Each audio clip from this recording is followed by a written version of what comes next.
Okay, fans and true believers, I am here today and I'm just getting us set up because we're going to do another Mythlab. And obviously I got to be on the screen too. I'm up in here, let me get me lit up, and I will get the music turned down. I'm just getting us set up here, right?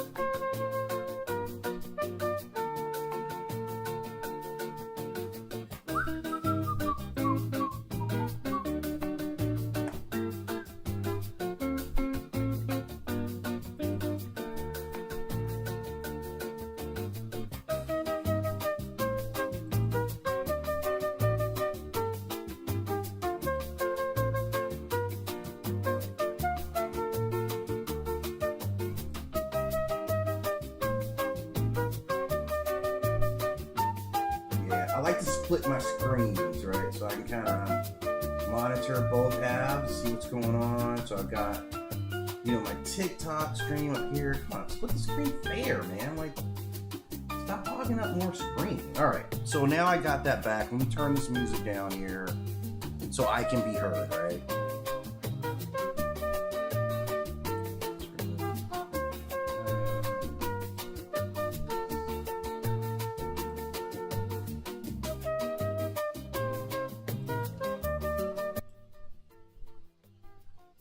Okay, waiting for a few people just to kind of get in. We'll get this stream going.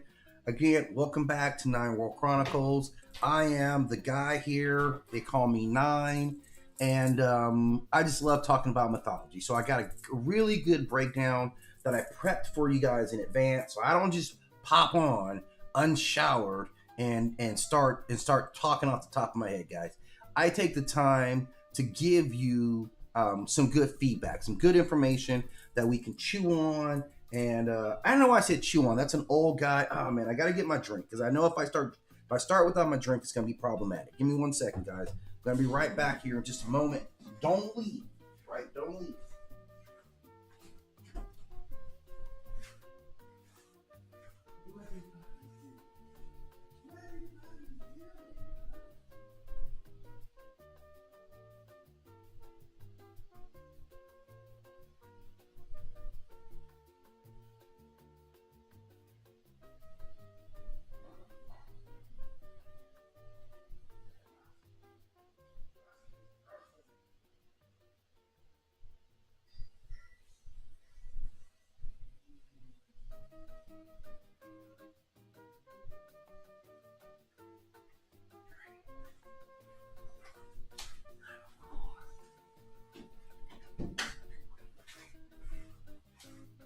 Okay, guys, I'm back. I sincerely apologize, but I had to get my drink. Ain't nothing wrong with a little drink, right? So now we're back, and I got a couple of sacred symbols that I'm going to talk to you about. And this is like the sacred symbol Triad. This is, among symbols, especially for the Kemetic culture, we got some serious symbols that we need to put together, and we're going to talk about here first, right? And the first one, you see the three that we have here, and these are all old, very old symbols. And we're going to talk about like the history of these symbols, how long these symbols have been around, and drop that Mythlab there. I'm also going to give you guys a reminder that I got a freebie for you guys. I got a free book for you guys. If you guys are into ebooks and you're into mythology, which I think you guys are if you're here, man, I still got a freebie for you guys. I'm going to drop this in the chat right now. So if you guys are so interested, you enjoy the breakdown, you guys go check this book out. I'm telling you, man, this is free. When the last time you got something that was absolutely free? You don't even have to register. It'll be great. It'll be great if you went and got this book and then you're like, man, let me go and just support Nine World Chronicles. Like I have a Patreon.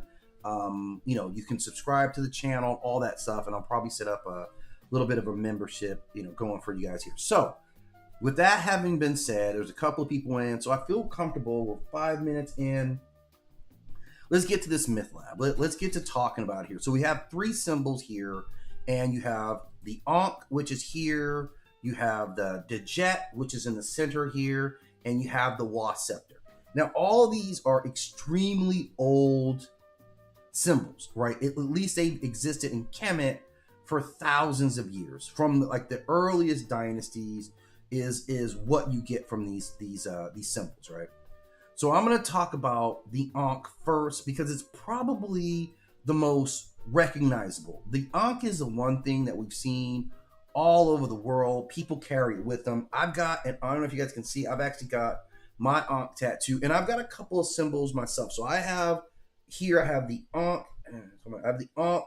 and I have the Shen. So I have the Ankh and the Shen here, and here I've got, if you guys can see that, let's get a little blurry, but I've got the swords of Sekhmet and the power symbol there. So these are just two of the symbols. I have some other symbols, but just talking about, like, the Ankh is a very common tattoo, right? Very common for even people outside of the culture. They will associate the Ankh with just how they live life, right? And the Ankh for me has always been a symbol of life. So let's get into the Ankh. And there's some crazy stuff with the Ankh. Like, the Ankh is still extremely prevalent right now. And I'm gonna put this out there right now. While I'm talking about these facts, there seems like comic books have also adopted the Ankh. I know Dr. Fate is a character, but what other characters out there in comic book literature, Marvel or DC, have kind of adopted the Ankh as a symbol of power? And I'm going to bet right now there's a lot of them. I'm going to talk about those towards the end of it. Right now, I'm just going to kind of really give you guys just the power shot of the Ankh. Let's get into the power shot of the Ankh here, okay? So the Ankh itself, and let me get to the Ankh. Let me just click on that because I got a nice, sweet image for you guys. Okay, so this is the Ankh, right? And this is said to mean, now they still use the term the hieroglyphic, okay? That's an incorrect term. So we're not going to use the term hieroglyphics anymore because that's not what it actually ever was, right? What these are is part of the meta-neche. It's a whole like language system that is said to be this divine language, and the Ankh, this symbol, is simply a part of that. It's simply part of a larger language ecosystem called the meta-neche, right? And it's literally meaning the nature's language, right? Because I know that neche means part nature. It's partially translated as nature. So when they talk about what the quote unquote gods in Kemet were, they're actually netchers themselves, which are natural forces. I think they're more defined, obviously nature, natural forces. So that's kind of how we see the Ankh. Now, what it means is life, or to live, or living, or it means to give life. It can also mean to give life. And we've seen some iconography, and I should have brought that picture. I'll see if I can find it. But there is an image of Aset with Hathor, of course, her son. And this is when she's prepping him to be on the throne. You see her like symbolically handing him an Ankh, which means I am elevating you. I am like lifting you up. That's what it is. In a lot of ways, it's like I am speaking life into you, right? That's kind of what the whole idea of the Ankh actually means. I'm speaking life into you, or I'm giving you life. This is by, or at least the act of actually giving it, right? So that's what the Ankh means. So let's talk about it. Now, this is obviously old Kemetic Egyptian. Its primary domains are life force, vitality, external existence, and we see it as this loop here. Now, from iconography, right, the loop is held by the god. So they always hold it by this loop, or present it as a noose of humans, the breath of life. So it's widely recognized as a symbol of life, vitality, and divine life force. And unlike other symbols, the Ankh itself is a sacred principle. It represents itself a sacred principle, the Ankh. So so you would always see like all the pharaohs, all the kings holding the symbol. That's how important it was to them. Now, it represents the life force that originates from the divine realm. So its meaning include life, vitality, divine breath, and eternal life. That's what the loop is. Now, I've always perceived it as, now some people talk about just in the form of energy. I think the reason why it is a closed loop is the part that makes it eternal. Now, I may be wrong, and people have argued about this for years, that it seems to possess both male and female components of it. Like when we look at it, obviously we see like the shaft, straight part, we know what that represents. This is a culture that routinely produce things like the obelisk, right? The obelisk is basically a giant penis. That's what it is. There's a reason that the obelisk is shaped like a giant, right? Because it is. That's what it represents. When you go, I think it's not the Washington Mines. The Washington Mines is strong. That's what they were doing, and that's why they made it so big, and that's why they made it white at the same time. Like, go and check that out. There's obelisks all over the place, and that's what it meant. So for these culture, that straight shaft was about manhood, right? It's just, we're not going to get away from that, right? And the circle, the closed loop, like, has symbolism of womanhood. So I've always, and some other people, it's not just me, have always taken it as being a combination of male biology and female biology together, right? Which is an important thing. Like, we all get that concept, right? But let's compare them. Like the Ankh. Okay, now, because it always compares to the cross, right? Which the cross obviously comes a lot later. And to me, and I want to just look at the symbolism of it. If I can grab this image here, and give me 1 second, guys, it'll be well worth it. I mean, we all know what the cross looks like, right? But this is going to help our conversation here. As soon as I get this, there you go. Open that up. Costs a lot of money, right? Okay. So this is a symbol that we're kind of comparing it to, right? And we have to admit, like, let me clean this up. We have to admit, these things are strikingly similar in a lot of ways, right? They get away from each other in the important ways, but on the surface, when you initially look at them, you're like, okay, it's kind of like, this starts off the same. This starts off saying that everything but that loop, right? The male shaft, right? You have that component of it, but there's no loop there. And that's where we kind of start to get into, and this is just interpretations, right? At this point, we're just talking interpretations.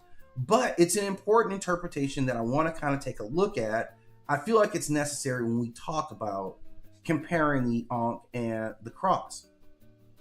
Because it can, so to me, right, the way I read the symbol, if I'm reading it in what this has, this is lacking the female part, right? So essentially, when I'm looking at the Ankh versus the Christian cross, and I'm seeing the lacking of the loop at the top, symbolically, what I draw from it is, one, that it's removing the female component, and two, that it is not eternal. Like, you know what I mean? Like, if that's the part, it's the loop that makes it eternal. It's also the loop that adds the female gender to it. So without those two components, I think we get something different, right? So that's kind of where I'm looking at it in that regard. You guys can give me your thoughts on that. And I've heard other people interpret it that way. And maybe we're right. Maybe it's entirely wrong. Because a lot of people religiously and symbolically have made the same argument when comparing it. The loop is the womb. The loop at the top is the womb. The loop is the female principle. This is eternity, right? Because of its cyclical nature, that energy doesn't get off, right? This is it. This is how eternal life would look like symbolically. It is male and female union, right? The vertical bar, the horizontal bar is the balance. The loop is the female part, the female component, right? And we all get that without male and female, you don't get life, right? So again, not a criticism of anyone else's belief system. Just symbolically, it's interesting. And I will say that the symbolic, again, if we compare not only their symbols, right? We see a removal of the female gender in this specific loop here, right? This is what we see. So I'm going to cut this up, so I want people to be able to see this when I do the short side of this. So we're going to look at these symbols, right? So you remove the female component of the loop, and that matters because it gets reinforced when we talk about, like, their holy trinity, right? And I'm only bringing this up, like, not for argument purposes, but for understanding. So we take these two symbols, right? We take these two symbols, and when we take the two symbols, the Kemetic side of it, when they produce their divine birth, like when they produce their miraculous birth, right? Which is Heru.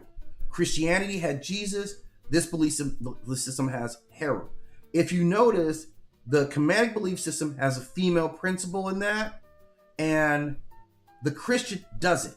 Mary is just the vessel, right? Whereas Kemet is the Father, the Mother, the Son, right? Christianity is the Father, the Son, and the Holy Spirit, right? So the female gender is also taken out in that structure, and I don't think that that's just oops a coincidence. That's not just oops I did it again, right? They ain't Britney Spearing this part of it. So again, maybe someone with a Christian background can kind of answer what I'm seeing, and I'm not doing this in an argumentative way. I would actually rather learn what the truth is. But if I just interpret symbols based upon that logic, structurally, it seems like there is a reason that they remove the female presence, right? Isis is not just a vessel in this component, right? So remember, when we go back to the symbol, to the structure, Isis is the one who resurrects Osiris' dead body. Isis is the one who uses powerful magic to bring him back. Isis is the one who conceives. Isis is the one who with assistance, she raises Heru. Isis is the one who puts him on the throne. Okay, these are the very important things. She is a magician at the highest level. She is the protective Heru. She's one of the most powerful deities in the pantheon. In the Christian Holy Trinity, we get something different. Mary herself is not part of the Christian narrative. She is the mother of Jesus. She's a human who is not divine herself. Right? So in Kemetic structure, it's Father, Mother, Son. In the Christian belief system, it is Father, Son, Spirit. Whether that relates to what their actual symbolism, their iconography says, it seems like it fits, but I'm not a Christian scholar. So we would need to get some knowledge to kind of bridge that gap. But these are the first things that kind of stand out when I compare it to the Christian cross, right? Obviously, that's not the crux of our conversation, and that's not what we're here to do. But it does make interesting conversation, right? If we're talking about it. Hate that this thing, like, condensation leaks water all over my desk. I don't like that part. Okay, now talking about the Ankh itself, like a little bit of the history of the Ankh. This thing's been around forever. Like, forever, ever. Forever, ever. Forever, ever. Like, literally, this thing's been around for over 5,000 years now. Like, you're talking 3100 BCE when we first started actually talking about the Ankh. That's how long we've been on this symbol. Over 5,000 years. So 3100 BCE, the symbol is appearing in early royal and religious iconography. So it's on the scene early on. In the Old Kingdom, it was used extensively in temple reliefs and funerary imagery. So it's been around. The Middle Ages, like, it became strongly associated with divine kingship and the god's ability to grant life. Later period, it still remains prominent. So the Ankh, for all that it's been through, man, that bad boy is still here, man. The Ankh is banking out. It never loses its currency socially, metaphorically. People will respond to a video about the Ankh, which is why I'm doing it, right? I know that the Ankh is something that lots of people have interest in. It's carved everywhere. It's a good-looking symbol. Like I said, I carried the symbol myself, and I've had people stop and ask me about it. I think the last time I was flying through Dallas, like the Dallas airport, and I had like a guy who saw my tattoos, and he's like, "What does this mean?" So we end up breaking out this conversation and kind of explaining it. So it's always been a very compelling symbol, and it's often associated with like the old school, right? All the old symbolism. Anytime you see something that's going to be Egypt or Kemet, you're going to see that symbol come along with it. That's just how it is, right? Most of the time, if we see it associated with various symbols, it's Ra, he's granting life through solar power. That's a symbol for him. With Aset or Isis, this is restoring life to Asar. With Asar, it is representing resurrection and eternal existence, which is what it means. For Anubis, this is guiding the souls into the afterlife. So each one of these kind of symbols means something different for the deity that it's using. They're all under the life umbrella. This is what the Ankh is, but we do see it in various positions. So we're going to compare this again with a couple other symbols that I'm going to get into in a minute, which is the Djed Pillar and the Was Scepter. And those two are actually kind of combined together. But the totality of this system with these three symbols, it starts with life, stability, power. And I'm going to go in that order, but I wanted to get in on the Ankh a little bit more because the Ankh kind of carries over some different kind of symbolism as well. And I want to bring up a character here because the Ankh never dies. There's not too many symbols that are used like the Ankh, right? Like the Ankh, like I said, not only is this bad boy like ancient It's also extremely modern. I want to see if I can find a good representation of it. All right, hang on. I'm looking for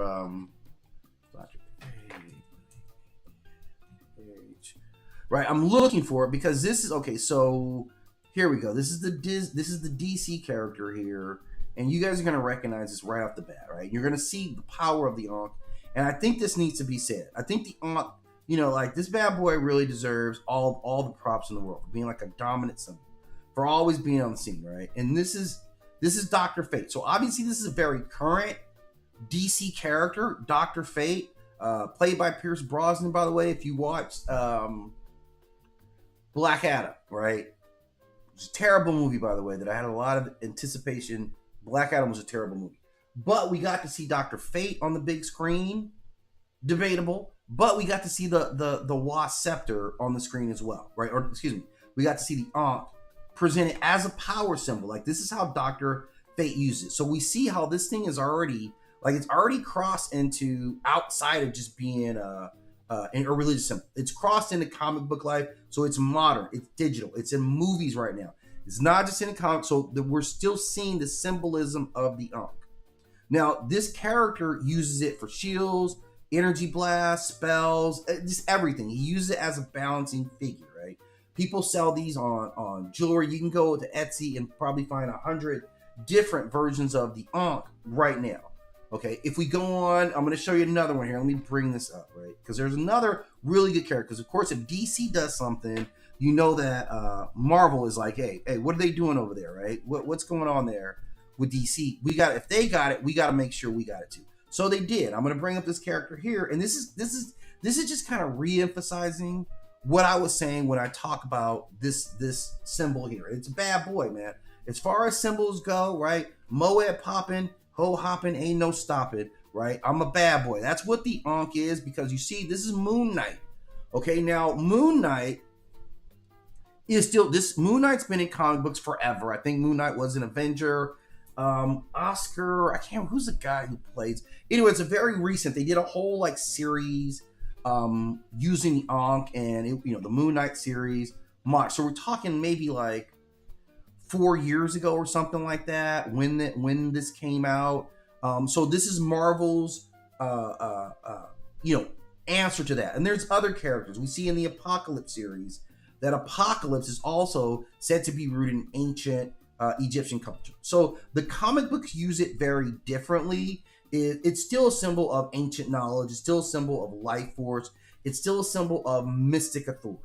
The funny thing, the amazing thing about it is that the Ankh repeatedly appears in modern culture. It clearly it's not dead, and we can see by how well it's represented that it has a very thriving symbolism. Like it's still meaningful and impactful to people right now, whether you're deeply religious, whether you're just looking for something aesthetically pleasing, or the other symbolism of it. Now, it's interesting. I'm going to show you guys this too. The artist formerly known as Prince, right? It's a ridiculous title. I never understood any of that. Had a symbol that basically looks like the Ankh, right? Like, what was the differences between that symbol? And I'm going to show this symbol here as well, because it was very annoying, right? That they're like, oh yeah, this is like, oh, my symbol. But I'm like, yeah, this is the Ankh. Like, I'm just going to break it down, man. Like, you guys, we can debate it and talk about it. I know the whole conversation. I've been through it. You're right. Prince or Michael Jackson? It was Michael Jackson, right? I don't know where you guys are at with it. But when you say Prince or Michael Jackson, I'm going Michael Jackson. I don't even see how it's a conversation with you guys at all. That one's not going to work. Let me grab another one. You know how it is going online trying to get a picture here. Like, they're going to fight you on everything, right? Everybody's going to fight you. They don't want you getting that picture. Ooh, no, don't use my picture or something. I don't know if I can bring these up here. These are those weird files. Let's see here. Let's see what it gives me here. Let's see if it's going to work with me a little bit here. All right. Bam, there it is. Okay. So that's Prince's symbol. This is Prince's symbol here, right? You're looking at this is Prince's symbol, and this is the Ankh. This is Prince's symbol, and this is the Ankh, right? So tell me that you created something new when you came up with this symbol. Tell me that when you came out and you're like, this is my symbol, that you weren't literally taking something that existed and just made it kind of weird, right? And added this nonsense on here, right? To make your own symbol. This is the Ankh. It's the closed loop. It's the shaft. Like, this is every single part of the Ankh. So it always kind of just, I was like, man, what are they talking about that this is your symbol? I'm like, yeah, okay, your symbol is the Ankh. It can be your symbol all you want it to be, but we don't need to deny where the symbolism actually comes from, right? So he came out this in 1993, and he says the symbol is a love symbol. And I'm like, you know what? You bring the cross, right? It's too much. And I get it. You have the, like, and again, right? It's the fusion of male and female symbols. That's what it is, which is exactly what the Ankh is. And you know what? They got to that business like 5,000 years before you did. So I can't, you know what I'm saying? I'm looking at the, oh, I made this part curvy, and like, because there's always variants to the Ankh, and that's how I look at this. This is just another like variant to the Ankh. It's not like a reinterpretation or anything like that, right? Hi, Sierra, thank you for coming in. Yeah, I'll have this uploaded, so don't worry. Like, yeah, we're gonna go over this in detail. Yeah, that's what I'm saying. Like, this is that symbol repeated, by the way. So this is what we're seeing with the Ankh, right? He's like, it's sexuality, it's love, all androgyny.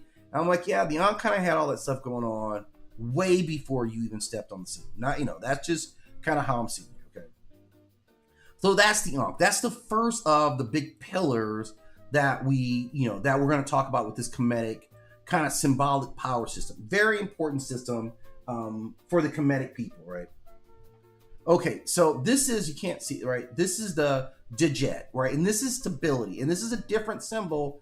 It's just as powerful. It's not nearly as well known. Like, some people just didn't get up on the Djed symbol, right? I don't understand it, but, you know, maybe it's not as flashy. Like, we get it, right? You're not as styling as what the Ankh is. You didn't get all the pizzazz that the Ankh has. Absolutely true, right? But still a very, very important symbol as well. I'm trying to get to my notes here so we can kind of go through this on the Djed, right?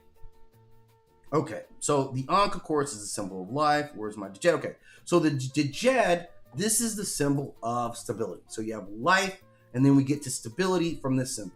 Now, its meaning is endurance. Literally, when you see this symbolically, you can translate it to meaning stability, endurance, or that which stands firm.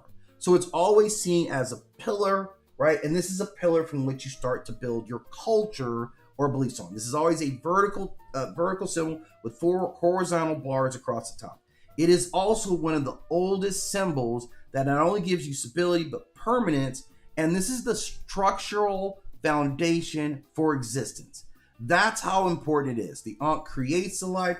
This is the structure which the life is actually existing in. So it's foundational. In some interpretations, it's associated with Asar or Osiris, whichever name you know it by, and it represents the backbone of Osiris.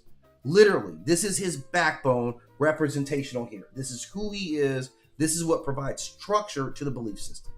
So the symbolic function that we take away from this is structural order, permanence, endurance, resurrection through restoration. All these things are extremely important when we talk about the Ankh, and it has a long history. Now, right off the bat, I don't know if the Djed has the cultural crossover. I haven't seen this symbolism in anything else, right? Maybe it's there, but we're going to investigate it a little bit. I don't know if there's any symbolism beyond the ancient iconography for this symbol.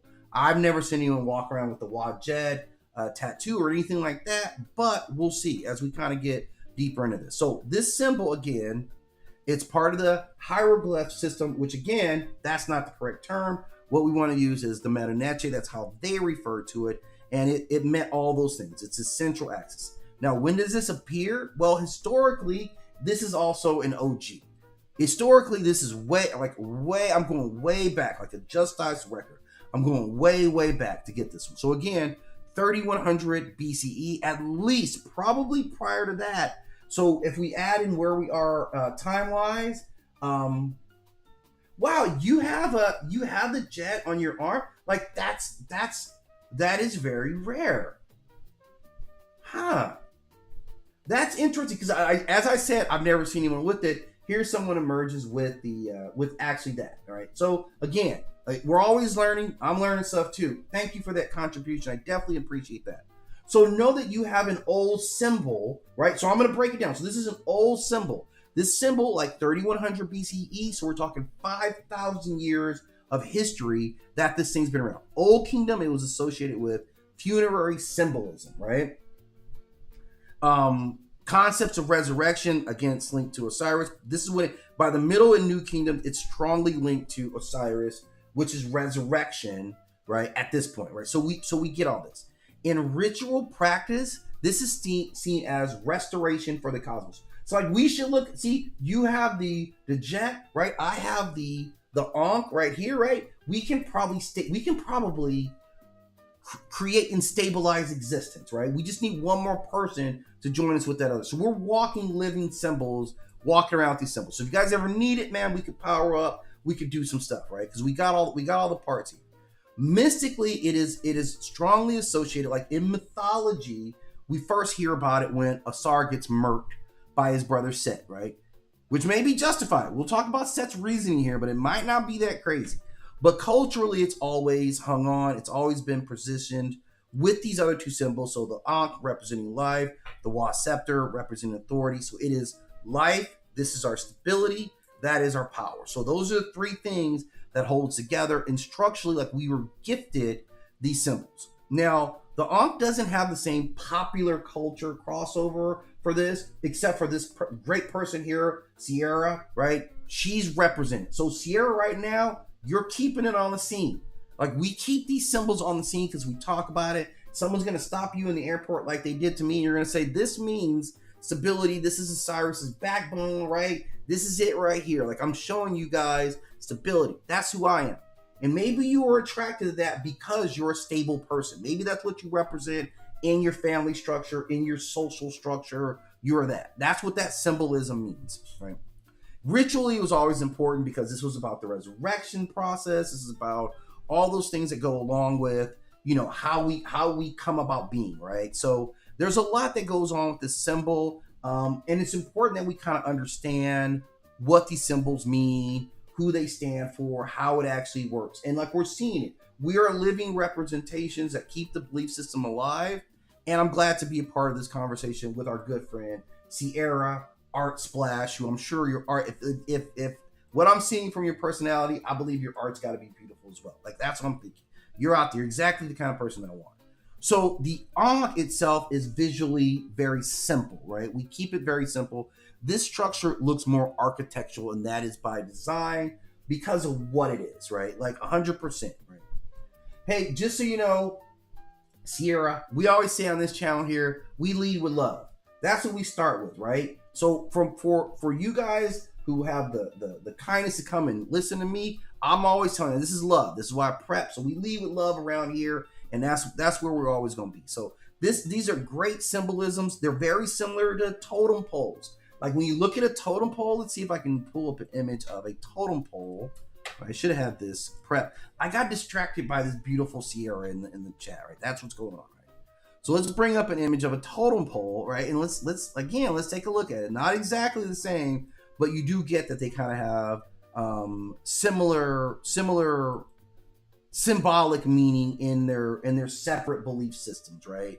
Like this is it. So this is when we're looking at now. Come on, man! Completely different cultures across this vast open. I hate this Shutterstock image. They're probably going to get me when I show this, but you see what it is, right? The same type of like this is structure, this is stability, this is how you build your culture around, you know, around that like general belief. So you have to have the structure, okay? So this I'm going to show you now we're kind of getting through these, and I love having these conversations about these. And the other thing I want to talk about was the one we can't forget here is the Was Scepter. I just want you guys to see the name and spelling. So obviously, Was Scepter. This is a power scepter, man. When you see this, whoever has got this in their hand, they're not about to impart life into you, right? They're not. If you see this, this is authority. This is power right here, and you better make sure that you're correct with whoever you see holding the symbol. So I'm going to get into why this symbol is so particularly important and how it really complements this entire triad here of sacred symbols, right? So we went through the Ankh, we went through the other two. The Was Scepter itself, this symbol, when you see this symbol, this means power. This means dominion, or it means authority. It's all that stuff going on, right? So if you see somebody holding it, you're like, oh, that's the man right here. This is a captain of the team. This is a CEO of the company, right? So it's heavily rooted in the ideas of divine authority, sovereignty, and dominion over chaos and order, right? The Was Scepter, and you'll see, like, the cool thing about going through the ages is you'll see these symbols combined in various ways. You'll see someone with a staff that's part Was Scepter, and then it'll have Ankh. Like, sometimes they'll put all these imageries, all these symbols in one to show you I'm the total package, right? So this is where this comes from, right? It's symbolic function, like this is it, man. It's gonna smash, it's gonna control. It's a power weapon. This is what the king wore. Like, sometimes they had to go to war. So the Was Scepter is, now there is a city again. There is a city that is associated with the Was Scepter, and I think the deity that we look at is Osiris. So I'm just kind of checking my facts right now to see if that's correct. I think it's Osiris. Let's see, Was Scepter. Okay, so there is a city, right? Which is so the city is Was Scepter. So that's what I'm thinking. The city is Was Scepter, and this was the ancient name for Thebes. And this makes a lot of sense because Thebes was this was the power city, right? Thebes was the capital for a long time. So Thebes, that was a renaming of the city, right? The city was not initially called Thebes. The city was Was Scepter, which was directly related to this power symbol here. And the Greeks came in and like, yeah, I love the Greeks. Why you change the name on everything? Why do the Greeks have to change the name on everything? Because now we got to figure out where all this stuff is. So thanks, Greece, right? I know you guys did a lot of good stuff, and I love every single Clash of the Titans movie, but Jesus Christ, like, why do I have to keep doing all this interpretation? Because you guys went in and you're like, oh no, we're going to name it this, right? But this is what they did. So this was not just, it was called, Was Scepter was the symbol of the city, right? It's a city of the scepter. It is the city of power, is what that meant. So when you think about Thebes, and you'd be like, if you ever see Thebes out, and you're like, hey, Was Scepter, Thebes is gonna be like, who called me that? Like, you know my name. Like, I have a cousin that played professional sports, right? He's a big wig, even from like high school. At high school, we knew he was gonna be a big deal. He got recruited, all that stuff, right? I still call him by his middle name. Like, everybody has his name, like, know his first name. I call him by his middle name because I'm like, yeah, that lets you know I know you, right? And he doesn't balk at it. He's like, yeah, you can call me by my name as long as you say it right. So he's very cool about it. So I feel like that's the same thing with Was Scepter. Okay, now there's also a goddess. This is where it gets deeper. And I got, like, I'm one of those knives where, like, you see him on sale on the shows, and you're like, but there's more. That's me. I'm eternally, but there's more. But there's something else that's coming here. You know, I gotta change this. I see my titles. I'm almost through this screen, but I see my title is a little jacked up here. So I got a spelling error. I gotta go fix this. I can't, right? You know how it is, like, you kind of ADD a little bit. So I'm gonna keep talking, but I gotta fix this title right here because I'm seeing it right now, and I'm like, man, you can't have a spelling error in your title and expect people to take your breakdown seriously, right? So I don't, right? So guys, hold me to that standard. Okay, hold me to that standard, and thanks for stopping in. Again, we lead with love, and sometimes love means I gotta check you, right? Fix yourself, okay? So I'm back on talking about. So again, we had the symbol, we had the city, and now we have Osiris. Now we have Osiris, who is the goddess. So let me bring her up here because she is very important. Like, let me see. Okay, goddess Osiris. Okay.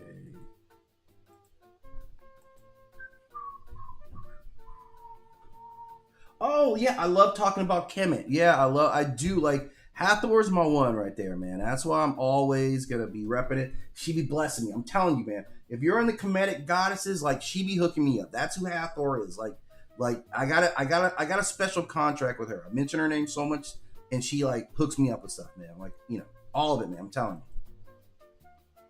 I got a couple of, like, statues for her chilling in the living room as well, right? That's kind of my connection with her. But let's talk about Osiris. Like, this is Osiris' time to shine because she is known as the powerful one. So even the name itself, like the versions of the name, relate to power. So Was Scepter is the powerful one. She is a protective and powerful goddess, also associated with Waset being the city. So this is where it always starts to stream together. So the Was Scepter, Waset meaning city, Was Scepter meaning the symbol of divine authority. Yeah, I know that symbol does look like Ma'at. Maybe I picked up a wrong, you know, they always kind of gets a little like weird, but you're probably right that it's got all Ma'at's kind of symbolism, and as Ma'at's feather there. So it's probably just a misinterpret, right? You know how that goes, right? So we'll get the right iconography for her, because I'll do a video about her later. I will talk about her later. But this is what symbolically she means. That every part of it is about, like, okay, let me see. Maybe this symbol's better. Let me see if this one's better. I don't know if it is, because this looks like Hathor to me here. I don't know. I'm kind of. Let's see. Let me see if I can show you guys this one here. Maybe it's a better, this is probably more realistic.